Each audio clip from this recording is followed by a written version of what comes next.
இறைவன் ஏன் ஒரு லாஜிக்கா பேசுவோம், இறைவன் ஏன் இந்த தொழுகையை கொண்டு வந்து நிறுத்துகிறான்? இந்த உலகத்தை படைத்த இறைவன் தனக்கென்று ஒரு நேரத்தை இந்த மனிதன் தீர்மானித்து தர வேண்டும் என்று விரும்புகிறான். நம்மளே ரொம்ப சிம்பிளா உலகத்தினுடைய யதார்த்தம் என்ன அப்படின்னா, ஒருத்தர் நம்மளுக்கு ஃபோன் பண்றாருன்னு வைங்களேன், அந்த ஃபோன் எடுத்து காதில் வச்சுக்கிட்டு, ஃபோன் இப்படி எடுத்து காதில் வச்சுக்கிட்டு, நம்ம யாருக்கு பண்ணுறோமோ அல்லது அவர் நம்மளுக்கு பண்ணியிருக்காரு, அவர் ஃபோன் எடுத்து காதில் வச்சுக்கிட்டு பக்கத்தில் யார்ட்டையாவது ரொம்ப நேரமாக பேசிட்டே இருந்தாரா நம்ம என்ன சொல்லுவோம்? அந்த கான்சன்ட்ரேஷனை நம்மளுக்கு கொடுக்காம, அல்லது நமக்கென்று நிர்ணயிக்கப்பட்ட நேரம், ஆஃபீஸ் டைம், நம்ம வந்து ஒருத்தர் ஆஃபீஸில் வேலைக்கு வைக்கிறோம், ஆஃபீஸில் ஒருத்தர் வேலைக்கு வைக்கிறோம், இந்த டைம்லேருந்து இந்த டைம் அவர் நமக்காக வேலை செய்ய வேண்டிய நேரம் அப்படின்னு நிர்ணயிக்கிறோம்.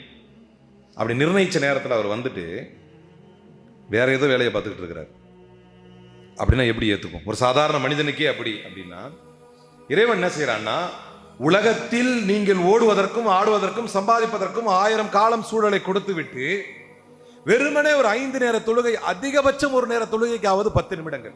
ரொம்ப லாஜிக்கான ரிலிஜன், ரொம்ப லாஜிக்கான கோட் ஆஃப் லைஃப் இஸ்லாம்.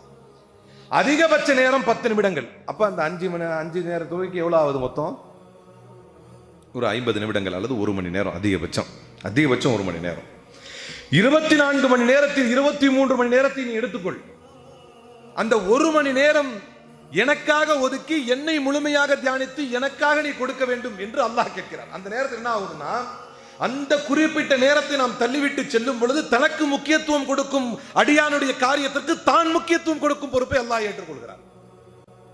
எல்லாம் இருக்குது, இது எல்லாமே அல்லாஹ் ஏற்படுத்துற கால சூழல்கள் தானே, எல்லாமே அல்லாஹ் ஏற்படுத்துற சூழல்கள், எல்லாம் அல்லாஹ் ஏற்படுத்துற நிகழ்ச்சிகள் தானே, ஒன்னு லாக் பண்ணி வச்சிருக்கிறது எல்லாமே.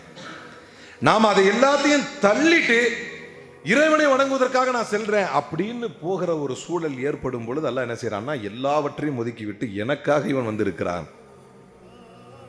அப்ப இவனுக்கான பொறுப்பை நான் ஏற்றுக்கொள்கிறேன் அப்படின்னு அல்லாஹ்